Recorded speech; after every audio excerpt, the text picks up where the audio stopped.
Packaging എന്ന് പറയേണ്ടത് പറയേണ്ട ഒന്നാണ്. കാരണം ഇതിന്റെ പാക്കേജിങ്ങിൽ നോക്കിക്കഴിഞ്ഞാൽ നിങ്ങൾക്ക് കാണാം നല്ലതായിട്ട് ബ്രൗൺ ടേപ്പ് ഒക്കെ വെച്ചിട്ട് ചുറ്റും റാപ്പ് ചെയ്തിട്ടുണ്ട്. അപ്പോൾ പുറത്തുനിന്നുള്ള വെള്ളമൊന്നും ഉള്ളിൽ പോവില്ല. പിന്നെ എന്ന് പറഞ്ഞു കഴിഞ്ഞാൽ നല്ല സ്ട്രോങ് ആണ്. അപ്പം നമുക്ക് നോക്കാം അതിന് എങ്ങനെയുണ്ട് എന്നുള്ളിൽ എന്താ വെച്ചിരിക്കുന്നതെന്ന് നോക്കാം. അപ്പം ഞാൻ ഈ സൈഡിൽ നിന്ന് ഇങ്ങനെ സിസർ കൊണ്ട് മുറിക്കാൻ നോക്കുമ്പോൾ ഭയങ്കര ഹാർഡാണ്. അതിൻ്റെ ഏത് ഭാഗത്താണ് മുറിക്കേണ്ടതെന്ന് അറിയുന്നില്ല. അപ്പം നിങ്ങൾക്ക് കാണാം അതിലൊരു കാർഡ്ബോർഡ് ബോക്സിൻ്റെ ഉള്ളിൽ ഫോം വെച്ചിട്ടാണ് അവർ പാക്ക് ചെയ്തിരിക്കുന്നത്. ഈ ഫോം ഇരിക്കുന്നതുകൊണ്ട് ബോട്ടിൽ അങ്ങോട്ടും ഇങ്ങോട്ടും മൂവ് ആവില്ല. ഒന്നാമത് ബോക്സ് അതിൻ്റെ പെർഫെക്റ്റ് ബോക്സ് ആണ്. പിന്നെ ഈ ഫോമും കൂടെ വെച്ചതുകൊണ്ട് ബോട്ടിൽ അങ്ങോട്ടും ഇങ്ങോട്ടും മൂവ് ആവില്ല. നമുക്ക് അതുകൊണ്ടാണ് അത്ര സ്ട്രോങ് ആയി തോന്നുന്നത്.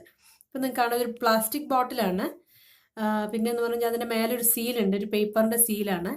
അപ്പോൾ അതിനകത്ത് മാനുഫാക്ചറിങ്ങിൻ്റെ ഡേറ്റും അതിൻ്റെ സീരിയൽ നമ്പർ, എനിക്ക് തോന്നുന്നു ലൈസൻസ് നമ്പറാണ് തോന്നുന്നു. ഇത് നേച്ചർ ഹണി എന്ന് പറഞ്ഞൊരു സ്റ്റിക്കറാണ്. എനിക്ക് തോന്നുന്നു ബി ഓർഗാനിക്ക നേച്ചർ ഹണിയുടെ പ്രോഡക്റ്റ് ആണെന്ന് തോന്നുന്നു. അപ്പം നമുക്ക് ഇത് നോക്കാം. ബോക്സിൻ്റെ ഉള്ളിൽ എങ്ങനെ ഫോം ഉണ്ടായിരുന്നത് കാണിക്കാൻ പറ്റിയില്ല. അപ്പോൾ അത് കാണിച്ചു തരാം. താഴെ മേലെയായിട്ട് 2 ഫോം. അപ്പോൾ അത് അങ്ങോട്ടും ഇങ്ങോട്ടും മൂവ് ആവാതെ കറക്റ്റ് സ്ട്രോങ് ആയിട്ടിരിക്കും. അപ്പോൾ നമുക്കിത് ഓപ്പൺ ചെയ്യുമ്പം നമുക്ക് കാണുന്നത് നമ്മുടെ അലുമിനിയം ഫോയിൽ പോലത്തെ ഒരു കവറുണ്ട് അതിൻ്റെ മേലെ. അപ്പോൾ എന്ന് പറഞ്ഞു കഴിഞ്ഞാൽ മൂടിയിലേക്ക് ആ ഹണി സ്പ്രെഡ് ആവില്ല. അപ്പോൾ വേറെ എക്സ്റ്റേണൽ ഫാക്ടേഴ്സ് ഒന്നും അതിൻ്റെ ഉള്ളിൽ പോവാതെ നമുക്ക് ആ ഹണി കിട്ടും. ഇനി നമുക്ക് നമ്മുടെ രണ്ടാമത്തെ ഹണി നോക്കാം. അപ്പോൾ ഇതിനകത്ത് അഗ്മാർക്ക് സർട്ടിഫിക്കേഷൻ അങ്ങനെയൊന്നും എഴുതിയിട്ടൊന്നുമില്ല. അഗ്മാർക്ക് സർട്ടിഫിക്കേഷനുള്ള ഹണിക്ക് 220 രൂപയും ഇതിന് 210 രൂപയുമാണ്. അപ്പം നമുക്കിത് ടെസ്റ്റ് ചെയ്ത് നോക്കാം. ഞാൻ വാട്ടർ ടെസ്റ്റാണ് ചെയ്യാൻ പോകുന്നത്. അപ്പോൾ അതിന് വേണ്ടിയിട്ട് നമുക്ക് കുറച്ച് വെള്ളവും പിന്നെ ഒരു സ്പൂണുമാണ് ആവശ്യമുള്ളത്.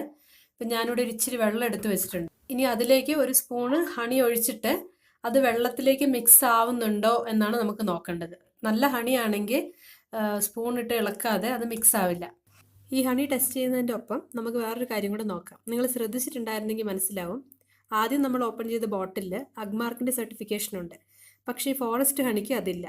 അപ്പം ഞാൻ ഇവരുടെ കസ്റ്റമർ കെയറിനെ വിളിച്ചു. ഈ ബോട്ടിലിൻ്റെ മേലെ തന്നെ നമ്പറുണ്ട്. അവരോട് പറഞ്ഞു അതെന്തുകൊണ്ടാണ് ചോദിച്ചു. കാരണം പ്രൈസിൽ വലിയ വേരിയേഷനൊന്നുമില്ല. അപ്പോൾ അവർ പറഞ്ഞത് ഈ ഹണിക്ക് FSSAIയുടെ സർട്ടിഫിക്കറ്റ് ആണുള്ളത്. ബാച്ച് നമ്പർ പറഞ്ഞു കൊടുത്തു കഴിഞ്ഞാൽ അവർ സർട്ടിഫിക്കറ്റ് അയച്ചു തരാമെന്ന് പറഞ്ഞു. അങ്ങനെ ഞാനിതിൻ്റെ മേലെയുള്ള ബാച്ച് നമ്പർ അവർക്ക് അയച്ചു കൊടുത്തപ്പം അവരെനിക്ക് സർട്ടിഫിക്കറ്റ് അയച്ചു തന്നു. അത് നിങ്ങൾക്ക് ഇവിടെ സ്ക്രീനിൽ ലെഫ്റ്റ് സൈഡിൽ ഞാൻ ഡിസ്പ്ലേ ചെയ്തിട്ടുണ്ട്. ഇനി നമ്മുടെ ഹണി നിങ്ങൾക്ക് കാണാം സ്ക്രീനിൽ.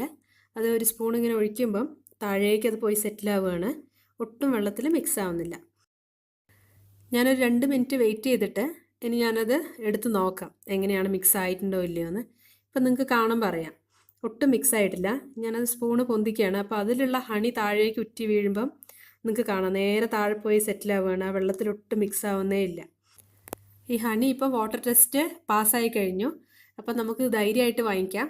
നിങ്ങൾക്ക് മെഡിസിന് വേണ്ടിയിട്ടോ അല്ലെങ്കിൽ കുട്ടികൾക്ക് കൊടുക്കാനൊക്കെ ഈ ഹണി ധൈര്യമായിട്ട് വാങ്ങിക്കാം.